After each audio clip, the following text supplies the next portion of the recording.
즉 국채 투자 잘못했던 은행은 파산도 하고 아이 그럼 그래야 돌아가지. 그거 자꾸 돈으로 막으면 우리 몸에서 피가 10%만 빠져나가도 목숨이 위험하잖아요. 마찬가지로 유동성이 축소가 되면 생산 고용 투자가 위축이 돼요. 그게 2022년이었다. 어디에선가 트리거의 역할을 할 어떤 사건이 터지면 금융위기는 곧바로 물 위로 올라와서 급속하게 진행될 것으로 보고 있어요. 터져야 된다. 그래야 스태그플레이션을 안 간다. 저는 그렇게 보고 있어요. 네, 오늘은 21세기 경제학연구소의 최용식 소장님과 이야기 나눠보겠습니다. 어서 오십시오. 네, 안녕하세요. 네. 반갑습니다. 소장님은 요즘 아주 위험한 발언을 하고 다니신다고 소문이 났습니다. 위기가 닥쳐올 거다. 굉장히 큰 위기가 걱정이 되고 심지어 이 위기는 와야 된다. 안 오면 더 문제다. 그러니까 두 배로 위험한 말씀이신 거예요, 그죠? 위기가 온다는 말도 두려운데 위기가 안 오면 또 안 온다 하니까 오늘은 그래서 뭐 그게 왜 그렇게 말씀하시는 거야? 라는 그냥 그런 놀람과 질문을 같이 좀 드려보겠습니다. 왜 그런 생각을 하게 되셨는지부터 좀 그냥 바로 여쭤볼게요. 예. 사실 어떤 지금 게 걱정스러우세요? 금융위기는 2022년 상반기에 이미 시작을 했었어요. 당시에 미국의 1사분기 성장률이 당시 기준으로요. 예. 마이너스 1.6, 2사분기가 마이너스 0.6% 성장률을 기록했는데 이거는 금융위기가 터지면 안 벌어지는 일이에요. 금융위기가 터져야 경기가 그렇게 빠르게 하강하거든요. 2022년에 예. 미국의 성장률이 낮았다는 말씀이신 거죠? 플러스 성장보다 마이너스로 갔으니까 경기 하강이 아주 빨랐다는 얘기죠. 코로나 후유증 때문은 아니었어요? 그거는 이제 2020년 상황이고 예. 2022년에는 이제 코로나 사태를 극복하기 위해서 예. 미국 정부가 그 이제 당시에 이제 경제 봉쇄 조치를 취하니까 경제가 축소 재생산에 들어간 거예요. 예. 이 축소 재생산이라는 것은 계속 악화되는 속성을 가지고 있잖아요. 그러니까 거기에 대해서 그 후퇴하던 경기를 반전을 시키기 위해서 조금 과도한 경기 부양 정책을 펼쳐요. 예. 2021년에 그렇죠?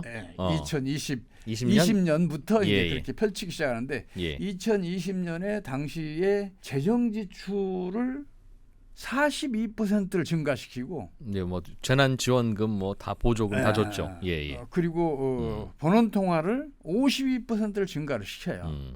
그러니까 경기가 과열이 된 거예요. 예. 그러면서 이제 이 소비자 물가 상승률이 한때 9.1%까지 올라갔잖아요. 그리고 경상수 적자도 2% 초반대에서 4% 근접한 수준까지 이렇게 크게 증가를 해요. 그러면서 이제 그 달러 가치가 하락을 하기 시작해. 예. 달러 가치가 하락을 하기 시작하니까 달러 가치 하락하니까 환차손이 생기잖아요. 그러니까 서둘러서 미국을 떠나는 거죠. 그러니까 미국 내 유동성이 수축이 되고 이 유동성 수축이 신용 파괴 원리를 작동을 시켜요. 그러면서 금융위기를 진행시키면서 우리 몸에서 피가 10%만 빠져나가도 목숨이 위험하잖아요. 예. 마찬가지로 유동성이 축소가 되면 생산 고용 투자가 위축이 돼요. 그게 2022년이었다. 그래서 마이너스 성장을 했었는데 예, 예. 이제 그때 미국이 기가 막힌 정책을 펼쳐요. 그게 뭐냐면 고금리 강달러 정책이에요. 경제학 교과서는 고금리 정책을 펼치면 투자가 부진해지고 강달러 정책을 펼치면 수출이 안 되고 수출이 부진해져서 경기는 하강한다고 가르쳐요. 예, 예. 근데 미국은 그게 아니라는 사실을 1982년대에 이미 겪었어요. 당시에 그 스태그플레이션을 차단하기 위해서 기준금리를 21.5%까지 끌어올려요. 예, 예. 예. 근데 의외로 달러 가치가 강세로 되면서 다른 나라에 투자됐던 국제 금융 자본들이 미국으로 몰리는 거예요. 그러면서 그 유동성의 힘으로 경기가 살아나더라. 유동성이 풍부해진 거죠. 예, 예. 이제 그런 경험이 있었기 때문에 경제학 이론이 뭐야? 현실이 더 중요하지. 이렇게 하고 미국이 가끔 고금리 강달러 정책을 펼쳐요. 물론 이거는 내 이웃을 거지로 만드는 정책이에요. 미국으로 빼앗긴 금융자본을 빼앗긴 나라들은 유동성 수축이 되면서 심각한 경제난을 겪어요. 우리나라도 이제 그런 피해를 입은 나라 중에 하나인데 다들 이유는 더 큰 피해를 입을 거예요. 미국에 투자하러 가니까 다들 미국으로 유동성이 몰려가니까 그렇게 해서 당시에 진행되던 그 금융위기를 차단해내요. 네.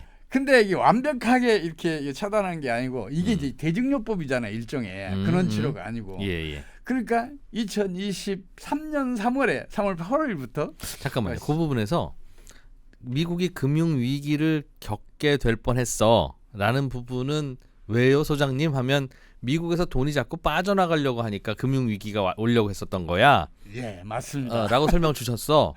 근데 그거 어떻게 써요라고 했더니 고금리 강달러 정책을 펴서 미국으로 다시 돈이 들어왔어. 맞아요. 그럼 해결된 거 아닙니까? 그게 왜 미봉책이에요? 대증요법은 반복하면 예. 효과가 점점 약해져요. 제가 이제 경제 병약이라는 걸 수립했는데 예. 그 병약에는 그러잖아요. 예를 들어서 항생제를 남발을 하면 그렇죠. 전혀 안 듣는 일이 벌어지잖아요. 그러니까 고금리 강달러의 약발이 뭐 좀 약해지면서 또 그걸로 가지고는 많이 안 들어온다. 미국으로. 이제 그 이유가 뭐냐면 예. 미국으로 흘러갈 다른 나라에 투자했던 국제 금융 자본들이 예. 점점 줄어드는 거죠. 그렇죠. 그 원인 때문인데 이거 설명을 하면 길어요. 그래서 제가 간단히 이렇게 알겠습니다. 말씀드린 건데. 예.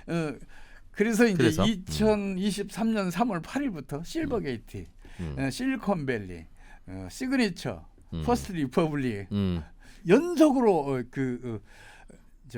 예금 인출 사태가 벌어지면서 경영난 파산 직전까지 몰려요. 미국 일부는 국채에 파산했죠. 많이 투자했다가 손해 많이 봤죠. 그래서 그러면서 그때 또 금융위기가 진행을 했었는데 이번에는 또 다른 대증요법. 그게 뭐냐면 예금 전액 보장.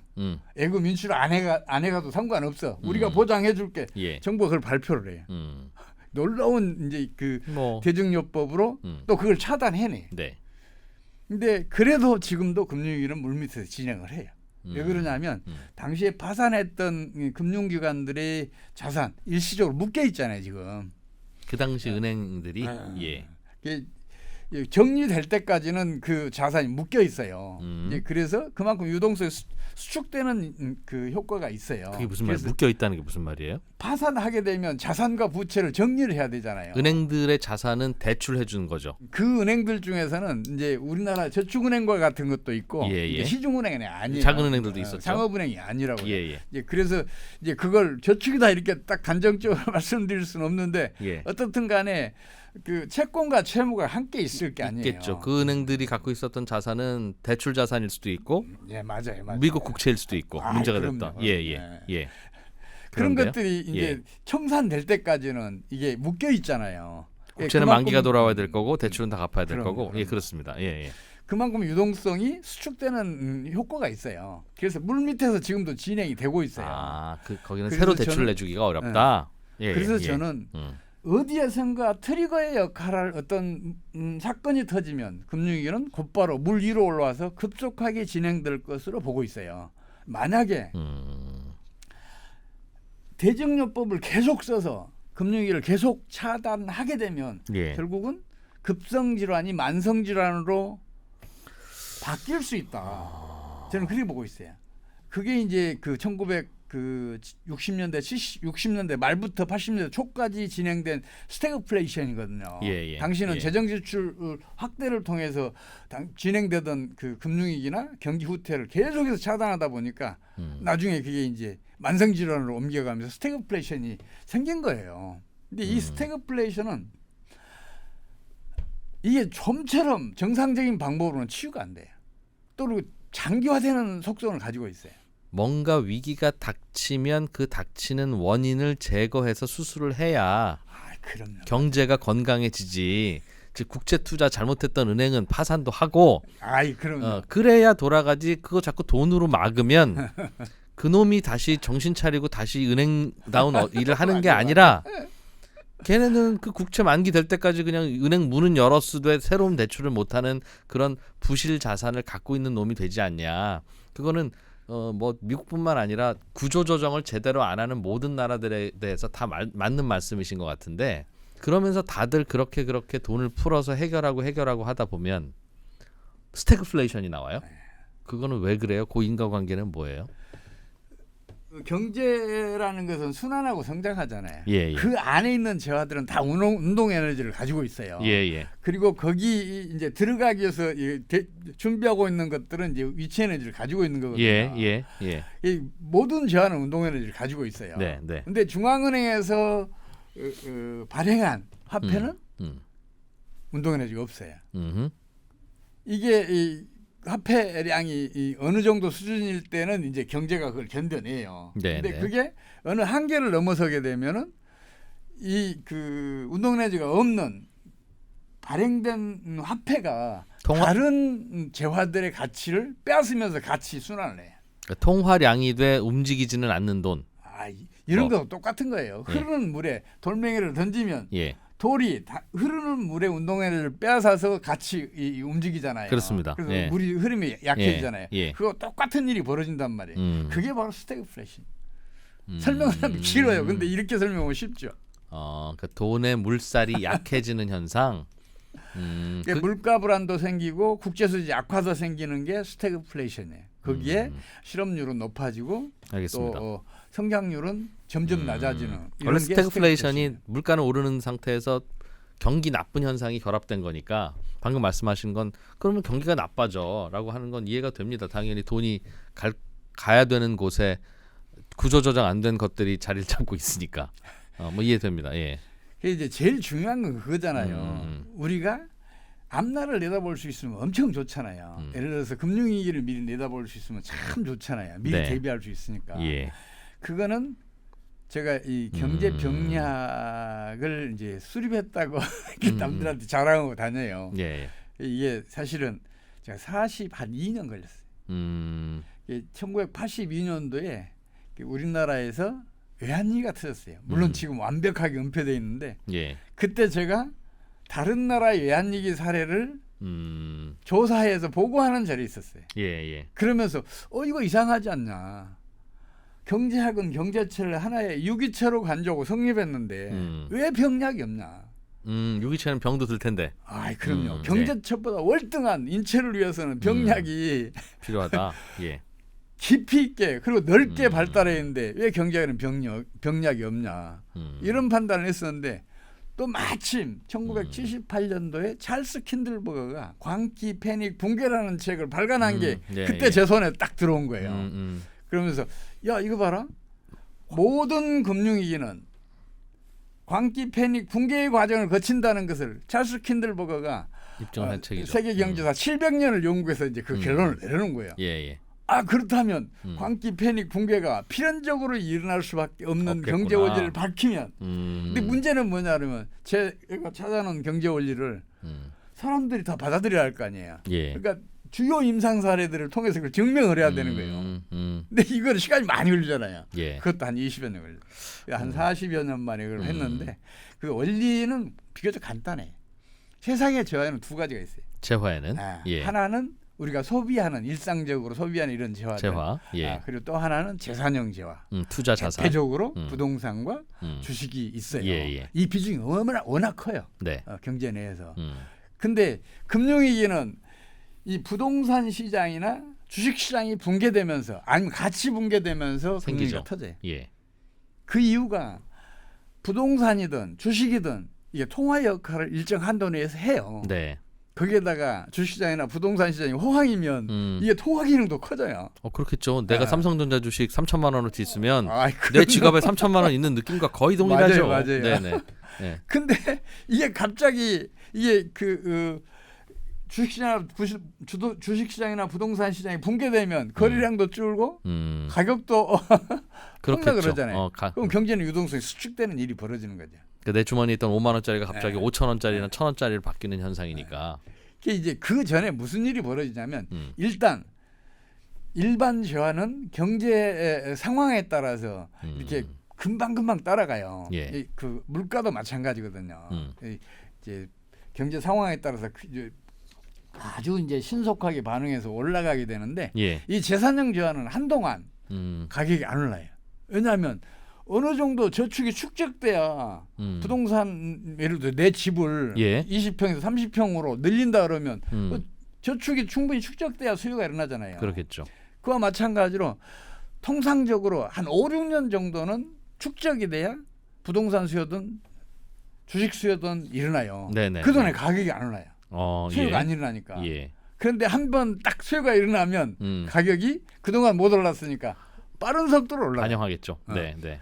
빠른 속도로 올라가게 되면 2, 3년 더 저축해야 할 사람들이 네. 그 가격 못 따라가잖아요. 그렇죠, 그렇죠. 큰 빚을 내서라도 사게 된단 말이에요. 네네. 예. 이 얘기는 미래 수요가 현재 수요로 넘어왔다는 얘기 아니에요. 그렇죠. 예. 미래 수요가 현재 수요가 합쳐지면 수요가 배가 되고 가격은 폭등을 해요. 이게 광기, 네네. 투기 열풍, 예. 투기 예. 광풍이 벌어지는 거죠. 네. 근데 문제는 뭐냐면 미래 수요가 현재로 넘어왔으니까 수요가 사라진 때가 올 거 아니에요. 그렇습니다. 이 수요가 공동화되면 가격은 좀 떨어져요. 그럼 큰 빚을 내서 집을 샀거나 주식을 산 사람들은 이제 패닉 상태에 빠지는 거죠. 그렇겠죠. 이게 예. 패닉을 일으키는 원리예요. 근데 이제 그 사람들이 불안해지면 이제 내다 팔 거 아니에요. 네.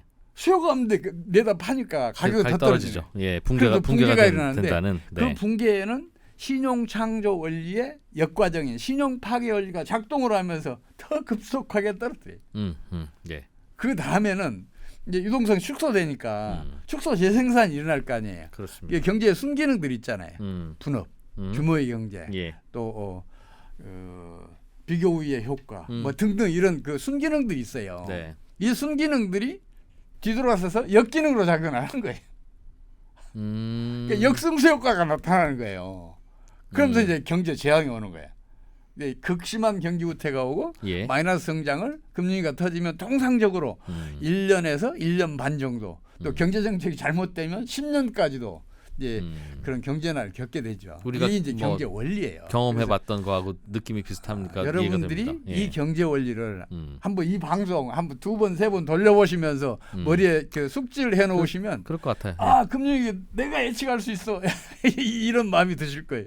그러니까 그동안의 위기도 이제 크게 보면 그런 이제 루트를 따라왔던 걸로 이해가 되는데 당연히 그렇죠. 뭔가 이제 자산 가격이 올라갔다가 빵 터지면서 이제 폭포수가 나오는 거니까. 세계 경제사를 보더라도 계속. 특별한 일, 예를 들어 세계대전이 터졌다, 뭐 이런 거 빼놓고는 전쟁 아니면 다 이제 그런. 한 10년 정도의 주기로 이렇게 광기, 패닉, 붕괴, 그다음에 장기 정체, 이건 한 5, 6년 걸려요. 예. 광기는 한 3년 정도 걸리고 패닉이나 붕괴는 반년에서 1년 정도 지속이 되는데 이게 벌어졌다는 사실을 우리 경제에서 쉽게 알 수 있어요. 그럼 소장님은 그거는 이제 시간이 흐르다 보면 자연스럽게 사람들이 그런 행동을 하게 되고 해서 위기라는 건 어느 일정 정도 기간마다 한 번씩 반복되기 마련인데 요즘은 그게 나올 때가 됐는데 자꾸 돈으로 막고 정책으로 막고 하는 과정에서 맞아요, 지금 맞아요. 이연되고 있어서 이게 언제 터져도 이상하지 않은 상황이다. 그 말씀이군요. 지금 제가 아까 그 일본이 제일 위험하다고 말씀드렸잖아요. 일본은 왜 위험하냐면 예. 엔캐리 자금 때문에 그래요. 엔캐리 자금이라는 게 예. 뭐 0%에 가까운 저금리로 일본에서 대출을 받아서 미국에 투자를 하게 되면 또 엔화의 가치는 또 많이 그 떨어져 있잖아요. 예. 그러다 보니까 이게 수익성이 훨씬 커지는 거죠. 예. 그래서 그렇죠. 엔캐리 자금이라는 게 일본에서 대출을 받아서 미국에서 대출해주거나 아니면 투자하는 걸 엔캐리 자금이라고 하는데 예. 일본은 지금까지 엔저 정책을 작년 말까지 9차례 펼쳤는데 그때마다 실패했어요. 끌어올려 놓으면 환율을 다시 떨어지고 또 끌어올려 놓으면 다시 떨어지고 이게 반복 9번을 해왔어요. 예. 근데 국제 금융자본들이 그걸 모르겠어요? 다 알지? 그러니까 지금 끌어올려 놓은 거 멀리 못 간다. N적으로 따라서, 다시 갈 거다. 예. 엔화 가치가 다시 상승하는 일이 벌어지면 엔캐리 자금은 한 차선이 생긴다. 그렇습니다. 이런 예. 판단을 하겠죠. 예. 그러면 그 한 차선을 해증을 해야 되잖아요. 예. 미국 그 주로 이제 미국 금융자본들이 이제 일본의 주식시장에 투자를 하면서 해증을 해놓은 거예요. 아, 일본에 투자해 놓게 되면 엔화 가치가 상승하게 되면 상승해도 환차익이 생기잖아요. 그래도 그걸 메꾼다. 예. 그래서 알겠습니다. 만약에 예, 엔화 예. 가치가 상승으로 돌아가는 순간에 이 두 자금이 상호 청산이 이루어져요. 예. 그러면 엔캐리 자금도 사라지고 일본에 투자한 이 금융 자본들도 사라져요. 청산이 이루어져 서로 없어지는 거예요. 그러면 일본의 주식 가격이 폭락하는 수가 있어요. 작년 한때 그 엔화 환율이 하루에 10% 가까이 빠진 적이 있었는데 그때 니케이 지수가 20%가 폭락한 적이 있어요. 거기다가 일본의 성장률은 지난해 0.1%예요. 그럼에도 불구하고 니케이 지수는 1980년대 말에 거의 4만 육박할 뻔했다가 계속해서 그 윗바닥을 기었는데 작년에 한때 4만을 넘었어요. 그럼 최근 1, 2년 사이에 엔캐리 자금이 해지를 시작했다. 위기를 감지하고 워렌 버핏이 일본 종합상사 주식 산 것도 맞아요. 워렌 버핏이 엔캐리 투자를 하지 않았더라도 그 흐름을 보고 얘네들이 그럼 이런 거 사겠네 싶어서 먼저 산 투자일 수도 있다는 말이군요. 맞아요. 아. 일본도 위험한데 예. EU도 위험해요. 지금 EU의 소위 말해서 경제 종주국 중 되는 독일 같은 경우에 2023년, 2024년 비록 마이너스 0.2%, 0.3%이지만 연속 2회 마이너스 성장을 했어요. 예. 근데 독일의 주가 지수는 지금도 사상 최고치를 갱신하고 있어요. 그거는 왜 그렇습니까? 그것도 참 우리도 미스테리 중에 하나로 우리가 항상 회자하고 있는데 요즘 유동성 장세죠. 유동성은 갑자기 왜 생긴 거예요? 예, 독일이 좀 안정적이잖아요. 예. 그래서 안정적인 투자를 원하는 사람들이 독일 주식을 많이 사요. 거기다가 그 독일의 그 주요 도시들, 특히 예. 이제 북부 항구 도시들의 상업용 부동산 가격이 지금 거의 60%가 빠져 있어요. 독일은 부동산 안 좋았죠 한동안. 네네. 그러니까 주식시장이 상승 중이니까 그쪽으로 돈이 몰리면서 독일 내부의 돈이 독일 부동산이 문제가 생기면서 거품이 크게 형성돼 있죠. 이제 그뿐만 아니라 프랑스도 0% 성장률, 영국은 0%와 마이너스 성장으로 왔다 갔다 하고 있고, 예. 노르웨이 같은 경우에는 더 심각하고, 네덜란드도 마찬가지고. 그런데 주식시장은 버티고 있어요. 저금리 덕분에, 뭔 대안 부재 때문에. 언젠가는 EU 어느 한 나라에서 금융위기가 터지면 이게 금방 이 금융위기라는 건 전염성이 엄청 뛰어나요. 그건 뭐 사람 이해하고 전염병보다 더 뛰어나요. 예. 금방 다른 나라로 전염이 된단 말이에요. 그런 것뿐만 아니라 중국도 지금 한계가 있어요. 금융위기가 2021년 부동산 시장이 붕괴되면서 거기에 따라서 금융위기가 진행을 하고 있는데 이걸 정부의 강제력으로 막아놓고 있었어요. 예. 댐을 쌓아서 이 금융위기가 그 홍수처럼 몰려오는 걸 막고 있었는데 이게 지금 그 물이 넘치고 있어요. 댐이 물이 넘치면 댐은 무조건 붕괴돼. 그래서 지금 중국도 한계에 와 있어요. 중국의 국영은행 중 어느 하나가 경영수지 악화로 뱅크런이 일어나거나 아니면은 중앙정부 어떤 제재를 받거나 그러게 되면 금융위기는 중국에서 먼저 터질 수도 있어요. 그래서 저는 미국에서 먼저 터지지 않을지는 몰라도 어디에선가 먼저 터질 거다. 터져야 된다. 그래야 스태그플레이션은 안 간다.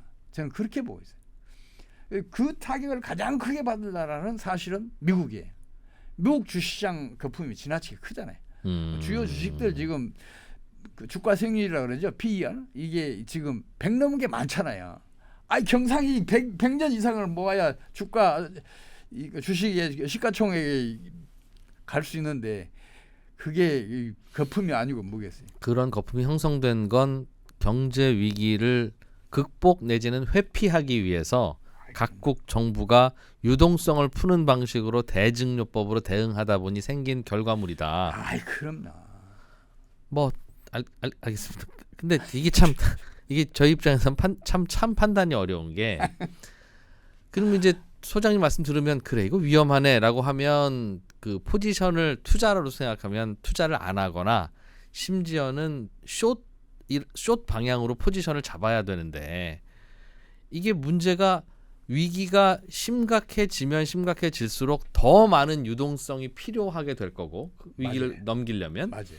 그 더 많은 유동성은 더 많은 주가 상승과 자산 가격의 상승을 불러올 거 아니겠습니까?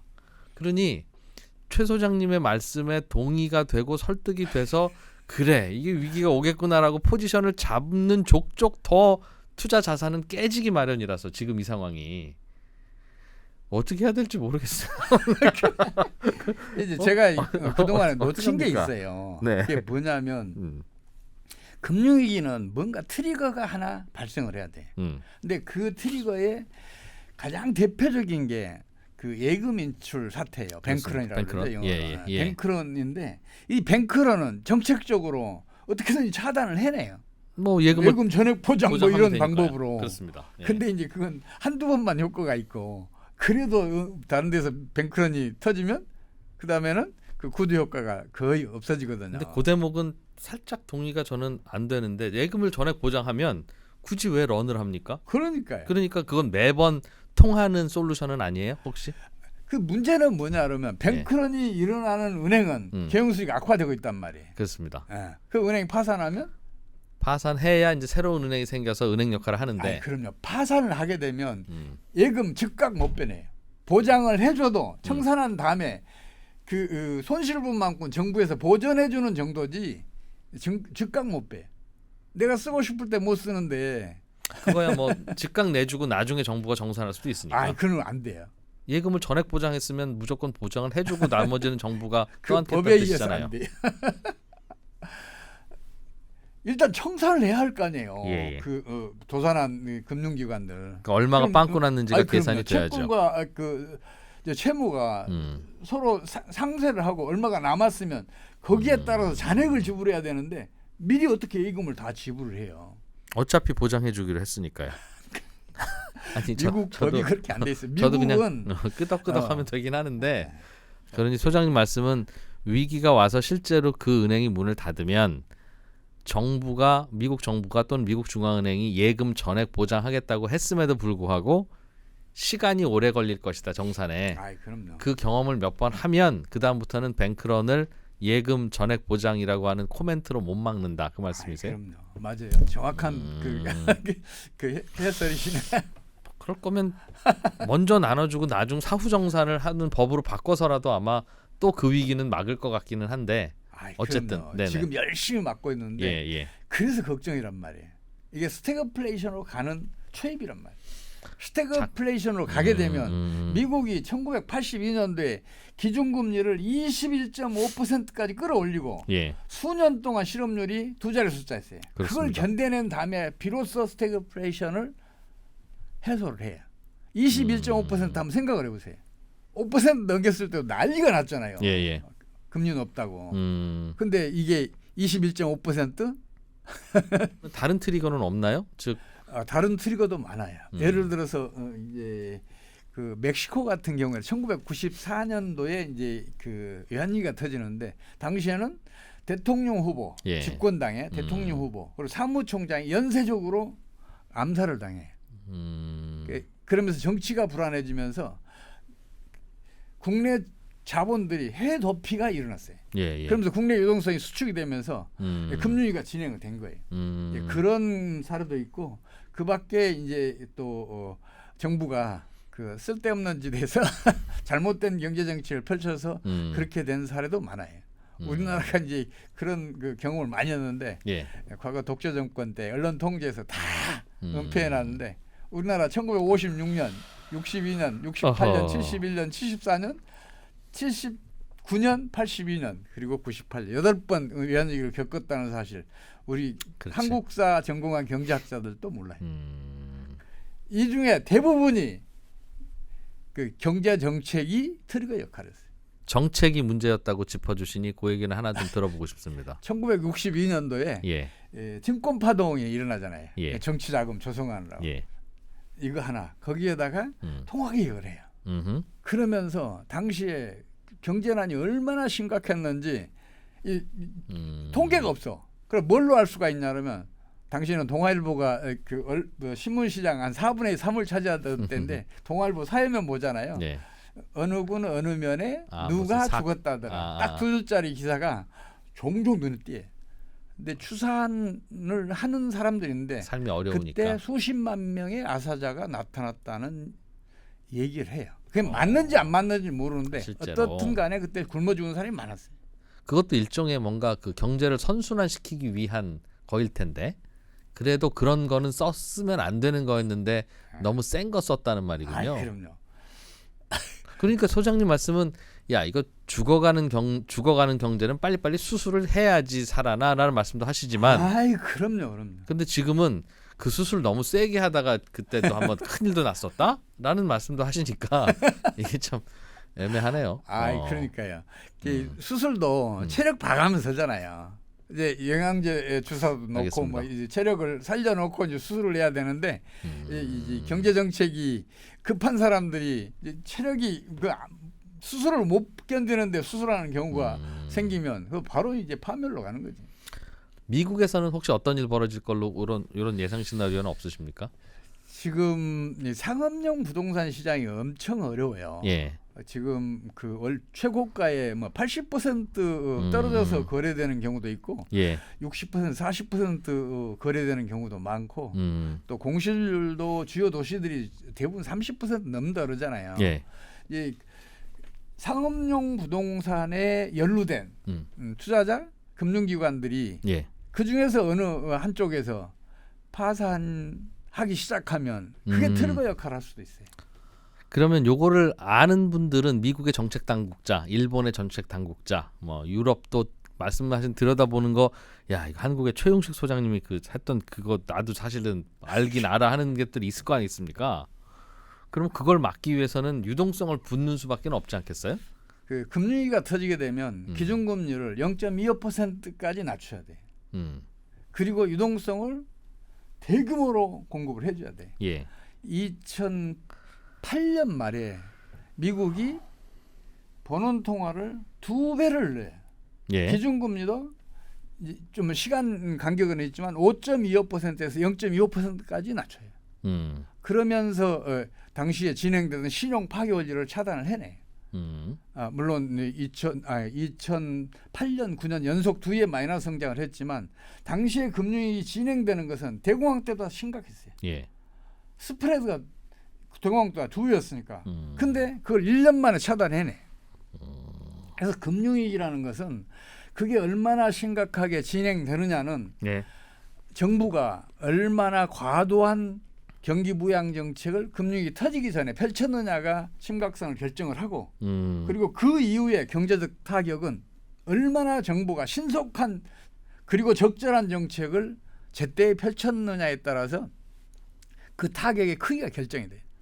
약간 화제를 바꿔서 요즘 그 트럼프의 정책에 대한 의견을 좀 듣고 싶습니다. 사실은 트럼프의 그 보호무역주의, 자국우선주의, 예. 그리고 관세 폭탄 이런 것들은 1968년에 집권했던 닉슨이 이미 실패한 정책이에요. 68년에 집권한 다음에 자기가 뭐 미국 경제를 잘 이끌 줄 알았는데 예. 소비자 물가 상승률은 계속 악화되고 경상수지도 계속 적자가 커지고 예. 그러니까 71년에 이게 그 달러 이교가야. 달러 가치가 폭락하는 예. 그런 일이 벌어져요. 경상수지 적자를 해소해야 된다. 예. 그래서 MFA 다자간 섬유협정이라고 그러죠. 멀티 패브릭 텍스타일 뭐 예, 예. 어그리먼트라고 그러는데 예. 그걸 이제 그 주요 각국 섬유를 수출하는 업체들 강요를 해요. 예. 그래서 나라별로 제품별로 쿼터를 할당을 해요. 그리고 일괄적으로 벌칙성 관세 10%를 부과를 해요. 여기에다가 철강 수출 또 자동차 수출 자율 규제를 강요를 해요. 예. 다 받아들이게 해요. 그랬는데 미국의 기업들 국가 경제 경쟁력은 계속 떨어지고 성장력도 계속 떨어지고 그랬어요. 또 특히 기업들이 아주 이제 쇠락해가는 그런 모습이 뚜렷하게 보이기 시작하는 거예요. 그거는 76년에 카트가 집권을 하면서 그걸 봤잖아요. 예. 정반대 정책을 펼치는 거예요. 아. 미국 기업과 국가 경제 자체를 국제 경쟁에 노출을 시켜요. 예. 보호무역 조치 전부 다 철폐를 해가는 거예요. 하나. 그랬더니 미국의 기업, 국가 경제 전체 성장력과 경쟁력이 갑자기 살아나는 거예요. 망할 지경에 놓이면 기업은 필사적인 노력을 기울여요. 그 필사적인 노력이 기업의 경쟁력, 성장력을 키워주고 그 덕에 미국 경제 전체의 경쟁력 성장이 살아나요. 그러니까 이제 미국 기업을 살리기 위해서 이렇게 관세를 높여서 보호하는 정책을 한다면 그거는 오래 못 간다. 못 가요. 근데 이제 불행하게도 예. 1978년 말에 제2차 석유 파동이 터지면서 이제 석유 가격이 그때 12달러대에서 36달러까지 예. 최고가 거기까지 폭등을 하면서 경제난이 찾아와요. 그래서 카터가 재집권에 실패를 해요. 레이건이 이제 집권을 하게 되는데 1980년에 레이건은 개방화 이거 말고 또 하나 규제 하나 예. 민영화 이걸 또 거기다 붙여서 레이거노믹스라고 이제 이름을 붙이는 거예요. 닉슨하고는 전혀 다른 정책이네요. 신자유 정책이라 그러죠. 나중에 이제 그렇게 명명을 했는데 예. 신자유 정책을 펼치니까 그동안에 미국이 일본, 독일 경제는 물론이고 그 일본, 독일의 기업들에도 계속해서 뒤처지다가 추격을 해가는 거예요. 결국은 90년대 중반에 일본, 독일을 다 추월을 해내요. 이 경쟁이라는 게 그런 효과가 있어요. 이 경제는 경쟁이 없으면 제대로 돌아가지도 못하고 제대로 성장도 못해요. 미국 기업들조차도 멕시코에서 만들어서 넘어오는 거라면 그거는 관세 매긴다. 그러니 미국에 와서 만들어. 한국 기업도 괜찮아. 미국에 와서 만들어서 미국의 일자리를 만들어 라는 얘기지 미국 기업을 관세로 보호할 거야가 아니다 보니까 트럼프의 그런 정책이 성공할 거냐는 다시 한번 고민을 하게 된다는 거죠. 관세로 보호해서 경쟁력을 그냥 온실로 보호한다는 거라면 소장님 말씀대로 저거 오래 못 가지 뭐 생각할 수는 있겠는데 트럼프는 그러자는 게 아니잖아요. 기업의 국적과 무관하게 다만 이제 미국 기업이 미국 안에 많이 있으니까 뭐 하는 거기 사겠습니다. 좀 다르지 않습니까? 트럼프의 의도는 예. 이제 미국을 위대하게니까 예. 선거 슬로건이었으니까 그 미국 제조업을 키워서 경제력을 키우고 국력을 키우겠다. 이게 이제 트럼프의 의도인데 예. 과연 그게 그 의도대로 되겠냐는 거죠. 미국에 공장을 지을 수 없는 이유가 있을 거 아니에요. 그렇습니다. 예. 일단 미국 일반 그 노동자들의 근로 의욕, 뭐 많이 또 떨어져 노동 있죠. 정신 예. 이런 것들이 많이 떨어져요. 노동 비용이 엄청 비싸요. 거기다가 여러 가지 그 생산에 필요한 부대 비용들이 멕시코나 캐나다보다 훨씬 더 비싸요. 왜 캐나다에다 자동차 공장을 짓겠어요? 뭐 당연히 그랬을 텐데 미국에 지으면 손해니까. 그렇다면 예를 들어서 우리 현대자동차는 조금 다를지 모르겠지만 미국에 지었어요. 그러면 멕시코에 지어서 자동차 수출하는 것보다 생산 비용이 높을 거 아니에요. 비쌀 것 같아요. 네, 비쌀 것 같아요. 물가 상승이 특히 물가 불안이 있는 한에는 경제 성장은 지속성이 없어요. 물가가 상승한 만큼 소득의 소비력은 떨어지잖아. 근데 이제 미국이 예를 들면 거기서 미국 안에서 만드는 걸 수출하려고 한다.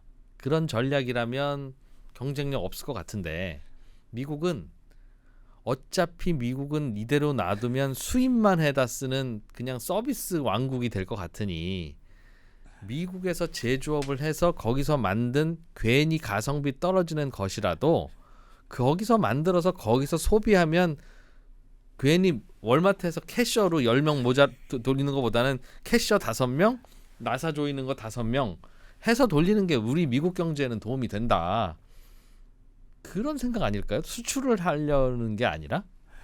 관세 폭탄이 예. 수입 물가를 올려 소비자 물가를 인상시킨다는 얘기를 하잖아요. 예. 다른 나라의 공장을 미국에 지으면 생산 비용이 그만큼 올라갈 거 아니에요. 그렇습니다. 수입한 것보다 훨씬 불리할 거 아니에요. 그렇습니다. 그럼 미국의 소비자 물가 상승을 하죠.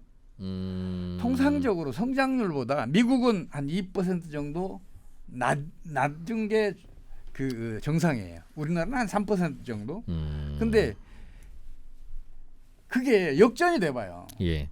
그러면 같은 소득으로 더 적게 소비할 수밖에 없잖아요. 경기는 하강하죠.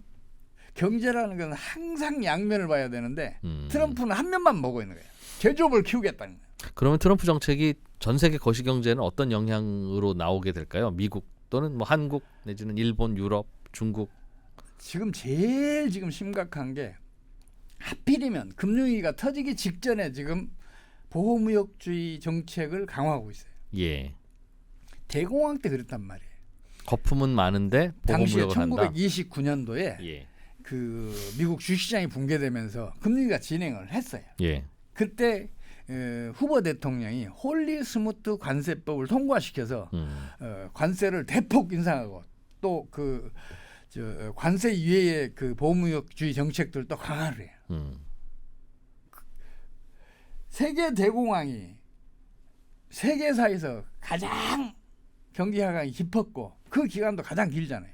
거기에 결정적인 영향을 끼친 게 보호무역주의란 말이에요. 이건 내 이웃을 거지로 만드는 정책인데 당시에 세계 교역 규모는 3분의 1 수준으로 떨어졌겠죠. 예. 미국은 4분의 1 수준으로 줄었어요. 더 많이, 더 큰 타격을 받았어요.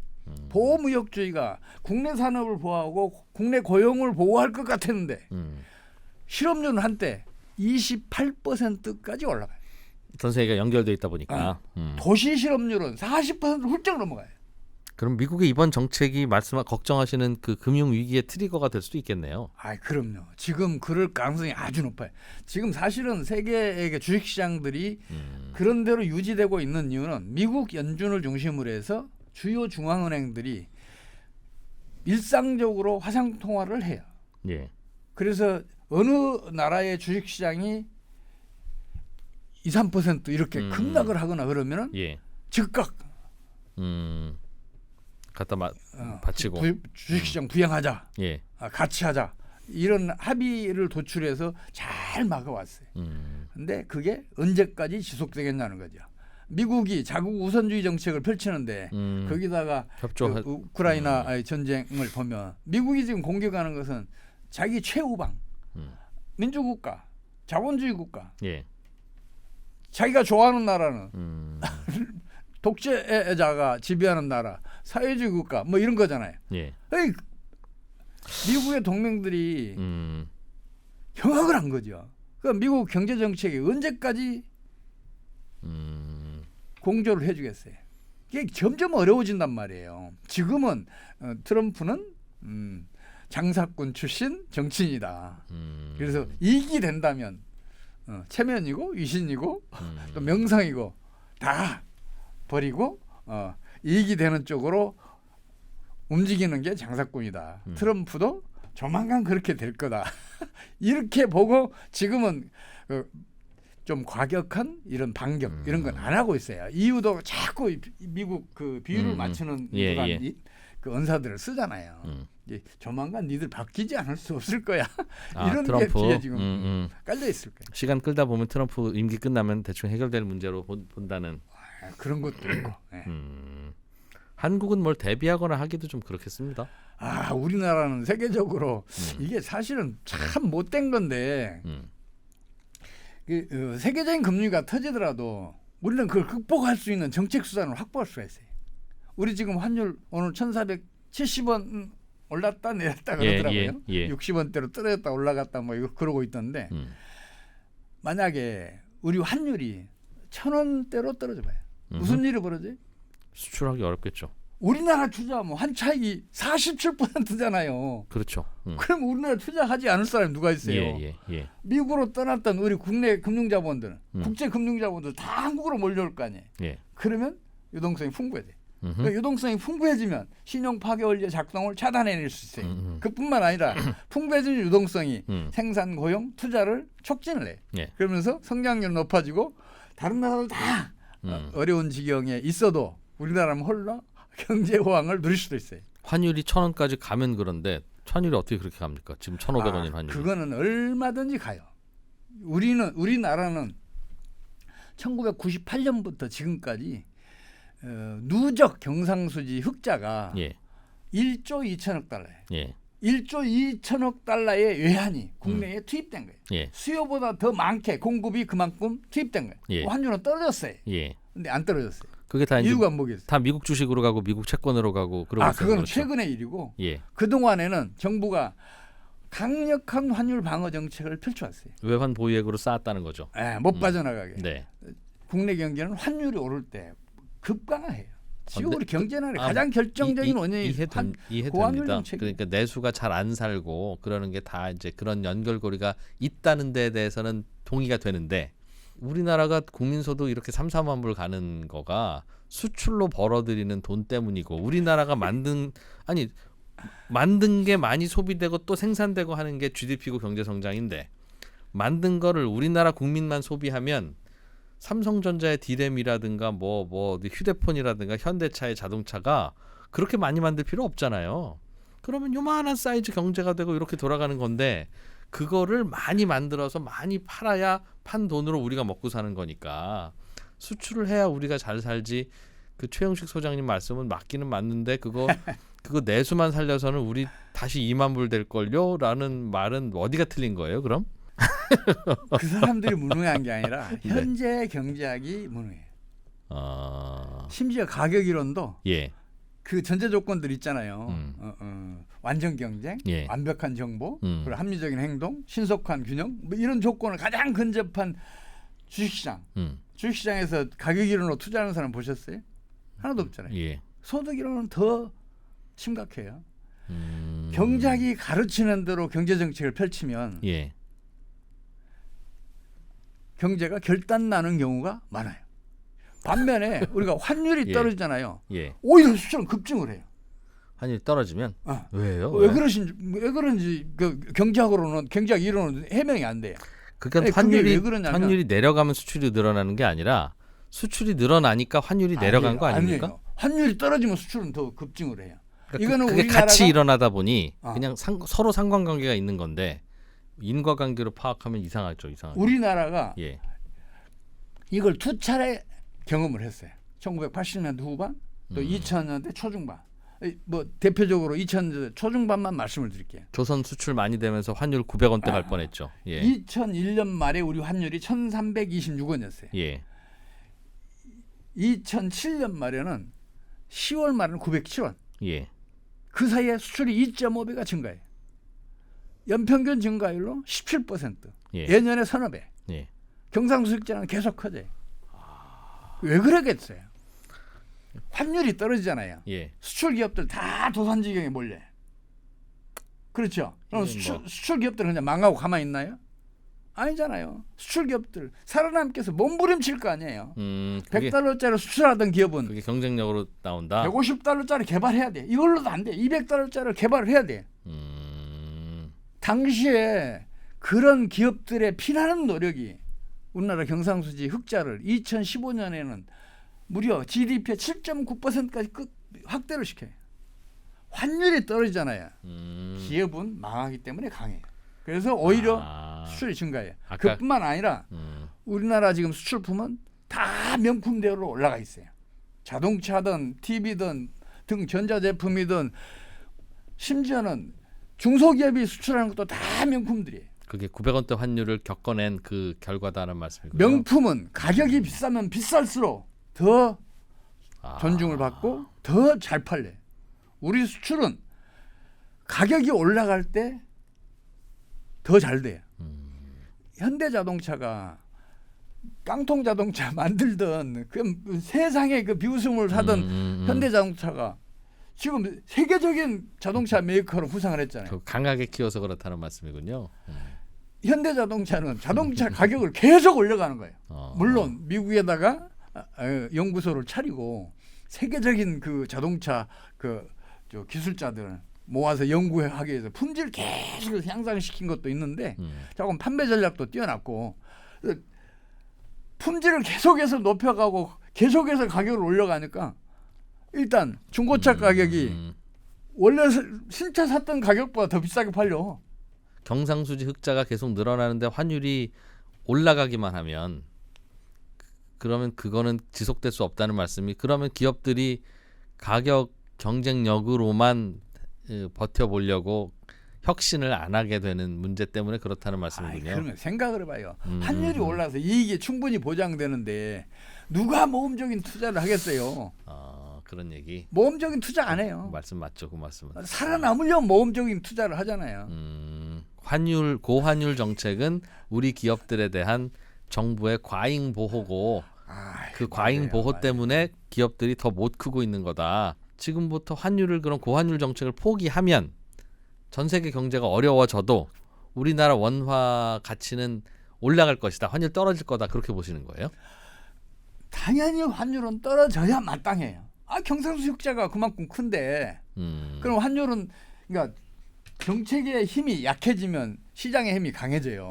시장의 힘이 강해지면 환율은 시장의 힘에서 떨어진단 말이에요. 우리 정부가 환율이 떨어지는 것을 용납하는 정책을 펼치면 그러면 우리 수출도 증가하고 경기도 호전되고 장차 닥쳐올 금융위기도 얼마든지 큰 타격 없이 극복해낼 수 있어요. 근데 지금까지 제가 말씀드린 게 좀 그 경제학자들한테는 황당할 거예요. 경제학이 없는 얘기니까. 아니요, 논리적으로 말이 됩니다. 그러니까 우리 육아법을 할 때 학교 다닐 때는 아침 챙겨주고 뭐 가정통신문 잘 챙기고 애 시험 보는 거 시험 범위 챙기고 해야 애 공부 잘해요 하는 학파가 있고 그놈의 자식 지가 시험 한번 망쳐보고 눈물이 나봐야 지가 알아서 공부하지. 그렇게 해보면 그거 고3 때까지 그 다 해줘야 됩니다. 그게 되겠습니까? 라는 말도 일견 맞잖아요. 그러니 최 소장님은 그런 말씀하시는 거고 근본적으로 이거 하루 이틀 할 거 아니고 1, 20년 할 거 아닌데 이런 식으로 해서 되겠습니까? 하는 말씀이니까 나름 그것도 일리가 있고 다른 나라 다 똑같이 하는데 우리 애만 그냥 가서 혼자 되겠습니까? 이제 하는 말도 뭐 왜 그러는지는 알겠고 그러네요. 이런 얘기 들으면 그냥 포지션 다 정리하고 그냥 현금으로 갖고 있어야 되는데 금으로 갖고 있을까요? 금 괜찮아요? 아니요, 금 위험해요. 위험해요? 또 금 투자하시고 싶으시면 최소한 1980년 초부터 네. 지금까지의 금의 장기적인 추세선을 보고 가세요. 우상향이죠. 금이 안전자산이라는데 절대 안전자산 아니에요. 위험자산이에요. 1982년도에 한때 온수당 800달러를 넘었다가 예. 순식간에 100달러 밑으로 떨어진 적이 있어요. 그랬어요? 8분의 1 그 토막이 뒤로도 났어요? 여러 번 그 등락이 있었는데 2008년 9년도에는 이게 2,800달러까지 갔다가 300달러대까지 떨어진 적이 있어요. 2008년이면 지금부터 한 1, 20년 전인데 네. 최근 가격까지 올라왔다가 요즘 한 3,000불 넘었습니다. 사상 최고가죠. 위기가 심화되면 금 가격은 올라요. 안전자산이라는 그런 심리 때문에. 근데 오름 많고 미래수가 현저로 넘어왔으니까. 그러니까 그 다 쳐내야 된다. 이게 수요가 배가 되니까 폭등을 하는데 이게 조만간 수요가 사라진 때가 오잖아요. 그냥 폭락을 하게 되는 거죠. 금 가격이 많이 오르면 올수록 그건 위험하다. 더 많이 폭락을 해요. 근데 지금은 말씀하신 대로 80년부터 그럼 금값은 전 세계 통화량 정도로만 늘어나야 되는 겁니까? 그렇게 보세요? 그렇게 봐야 되나요? 그건 아니에요. 그럼 뭐 적정한 가격이 얼마예요? 그건 누구도 몰라요. 시장이 결정해요. 시장보다 뛰어난 사람이 어디가 있어요. 우리 정부가 지금 실수하고 있는 것도 그거거든요. 자기네들이 워낙 똑똑해요. 그러니까 금 같은 거 대부분 다 미국에서 박사학위 받아왔잖아요. 그것도 유명 대학에서 경제학 박사학위 다 받았어요. 예. 그러니까 시장을 얕보는 경향이 있어요. 근데 시장보다 뛰어난 어떤 경제학자도 없어요. 아무튼 그러니까 시장이 만들어 놓은 금값이라는 게 이게 뭐 거품인지 아닌지는 알 수 없으나 알 수 없죠. 그래서 제가 80년부터 최근까지 금 동향을 보시고 스스로들 판단하시라는 거예요. 80년부터 지금까지 흐름보다 최근 한 10년이 가파르게 올랐으면 이건 좀 오버하는 거라고 판단하고 뭐 그런 얘기죠. 그럼요. 적정가는 모르겠으나 또 하나 가장 중요한 일은 뭐냐면 위기 다음에는 결정적인 기회가 와요. 그렇겠죠. 항상 그래요. 그렇겠죠. 우리 1998년 외환위기 때 상반기까지 투자한 사람들은 다 쫄딱 망했잖아요. 네. 근데 그 이후에 투자한 사람들 수십 배, 수백 배 수익을 올린 사람들이 있잖아요. 그런 분들 중에서는 이제 금융에서 크게 세우신 분들도 있고 금융위기가 터지잖아요. 폭락을 한단 말이에요. 예. 대공황 때는 그 380일까지 올라갔던 다우지수가 40일까지 떨어져요. 기회가 오죠. 40일 때 이게 미국 주식 산 사람들 어떻게 되겠어요? 그러니까 그때 현금을 갖고 있어야 되는데 내 주식도 42가 되어 버리니까 지금은 꼭 쥐고 있는 수밖에 없죠. 장차 닥쳐올지도 모를 금융위기에 그 대비하기 위해서도 현금 보유 비율을 높여놔야 되고 또 그런 기회가 왔을 때 현금이 없으면 못 하잖아요. 그래서 현금 보유 비율을 높여놓을 필요가 있어요. 그거 사실은 10년 전부터 했어야 되는데 10년부터 현금 비율 높여놨다가는 지금 이 수익률을 한참 못 따라가고 있을 텐데 그냥 차라리 막판에 하한가 한번 맞자라고 생각하고 그냥 위험 자산에 투자하는 게 어때요, 소장님? 안 돼요. 안 돼요? 하지 마요. 아이 워런 버핏 같이 그 뭐 전설적인 투자자잖아요. 아, 요즘 캐시 많이 살아있는 그 투자자인데 이분이 그 투자 원칙이 그렇다는 거 아니에요. 첫째, 손실을 보지 않는다. 둘째, 이 원칙을 지킨다. 셋째, 내가 아는 주식에만 투자한다.